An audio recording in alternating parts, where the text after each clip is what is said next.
hojiin tola ooltummaa gannaa bara bajataa 2017 bakka kantiibaa magaalaa Finfinnee Aadde Adaanach Abeebee argamanitti kutaa magaalaa Nifaas Silk Laaftootti galameera. Saganticha irratti ergaa kan dabarsan kantiibaa Adaanach hojiin tola ooltummaa hojii fedhiif qajeelummaan hojjetamuu fi bu'aa malee miidhaa kan hin qabne akka ta'e himaniiru.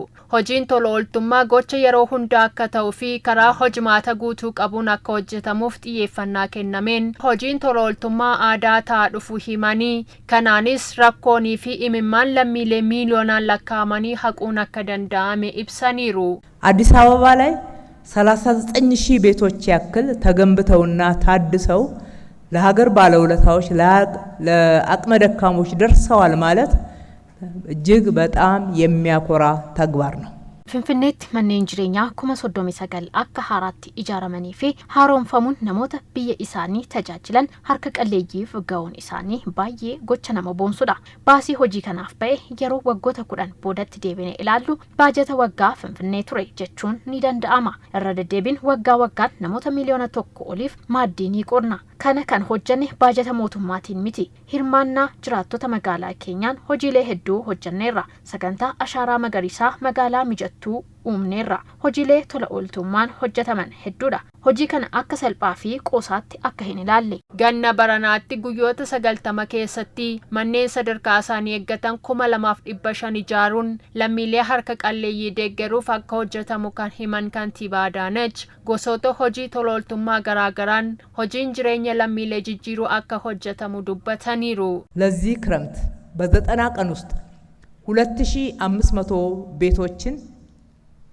2500 ቤቶችን ሰርተን ለመጨረስ አቅደናል።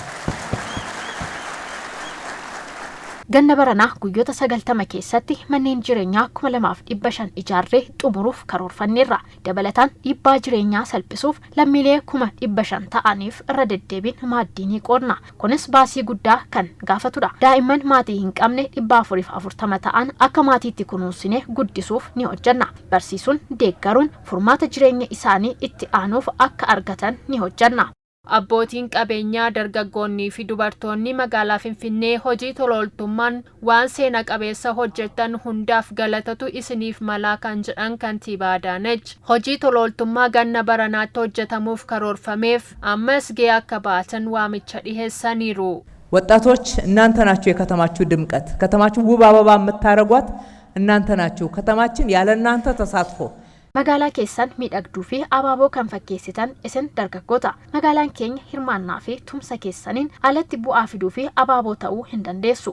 Kanaaf ammas hojiilee gama ashaaraa magariisaa nageenya eegsisuu fi hojiilee hundaan waliin akka hojjannu imaanaan isiniin jedha.